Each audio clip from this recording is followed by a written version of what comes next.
yanzu na tabbatar da baka da hankali wallahi. Kamar ya? Ba da rashin hankali da dakikanci kana kan bishiya kana sarar rashin da kake kai kuma. Baka gudu ku fado ku mutu. Abu da muna so cinan dama. Wanda mu resu da wannan baki mulki da kuna yi da mu. Ya hakuri ba za a yi haka ba. Te men kamar ya? Ka yi hakuri ka sako. Wannan baki mulki da ku tura mu a cici.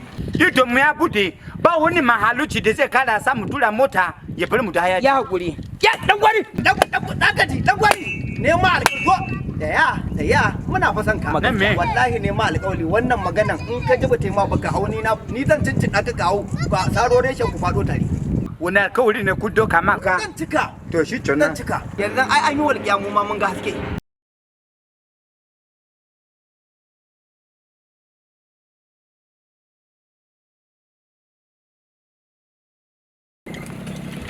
Yau sako a hankali sako. Wai na ruwan ku da mu ne. Allah zan mu koma fa. To ya hakuri da ya hakuri.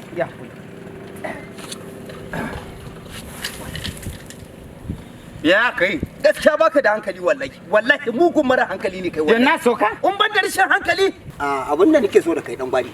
Ka yi hakuri. Yayi kware ko nace ka ƙara hakuri. Ina zaka? Gwamnati koma sama. Kai ba je mage ba sai san kawo sama. Ai da wannan hakuri da kuna ba mu Najeriya gwamnati mutun ya zauna sama kaman biri ya fi soci. Ka zauna a dai haka. Kaman ya? Albishirinka. Yallo. Nace albishirinka. Gauta. Dan gwari. Albishirinka. Gori ba. Kai da zaka ce goro? Ya zan yi ce goro. Mun je gidan daura aure ne. Wannan wahala da muna sha Najeriya yanzu ba gunda mu ci gori baba ma ya fi kunci hankali. To, kana ji na? Muna saurare da kudin. Kaf a arewan nan, wannan gwamna ne ya mai da sitar ɗin shi kamar London. Ina na sani. Sai Madugu. A arewan nan kaf, wannan gwamna ne ya ɗauko dattijo ana cewa ka ɗauko yaro ya ce a'a a bar shi da ya ɗauko dattijon da aka saba da shi ya zo daga baya mai butulci. Na san we. Sai Madugu. Ma'ana da mu sarkin haƙuri.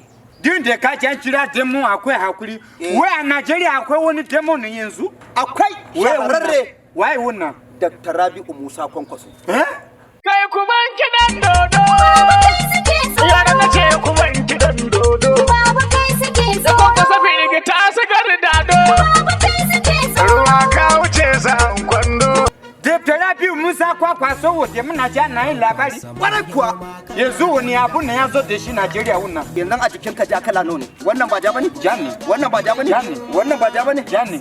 Kwankwasiya amana ke. Muna ji. Rantaka kaf jihohin Najeriya ba wanda ya dace ya hau mulkin Najeriya sai Dr. Rabi'u Musa Kwankwaso saboda shine mai kishin Najeriya, shine mai kishin talaka, shine mai kishin almajiransa. Kuma shine mai kishin na kusa da shi. Dakata muna. To wai wanda ya ce na sa kudi ba yi da yaki sai sa kudi shi wannan da kaga ana miƙa yana sa aljihu. Ai butulema Dr. Rabi'u Musa Kwankwaso. Ai da ka san yaron Dr. Rabi'u Musa Kwankwaso ne.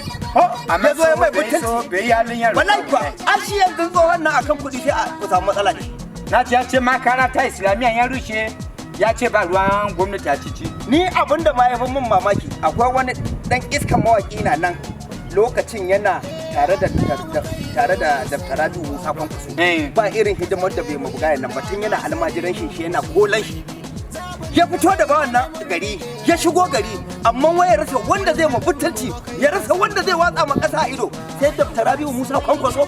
To sai mana ka ke mu da na ware mu a jefe ana nuna mana kabilanci da bambanci ba wai ba ma so siyasa ba fa saboda kai ya ba shi wuna a ce mana wai ga wanda ya fi wuna ya fi wuna ya fi wannan amma wuna uzuri da kun zo da shi mun ji duka Najeriya ba wanda ya taba zuwa da wuna uzuri da kun zo da shi yawa in dai kuri a namu ne mama auta mama jato mama ukuduri mama tokwe duka Yohana Jacob duka kuri a mun da Dr. Rabi'u Musa Kwankwaso ne yawa in Allah ya yarda 2023 sai Dr. Rabi'u Musa Kwankwaso muna ji in kana so ka ga siyasa ta gaskiya da tsoron Allah wadda ba muna in aka ce ma Sama'ila baiwa sai Allah an kulle kofa Akitati Yusuf dan Juma ya nuna jin daɗi tafiyar gidan yan Kwankwaso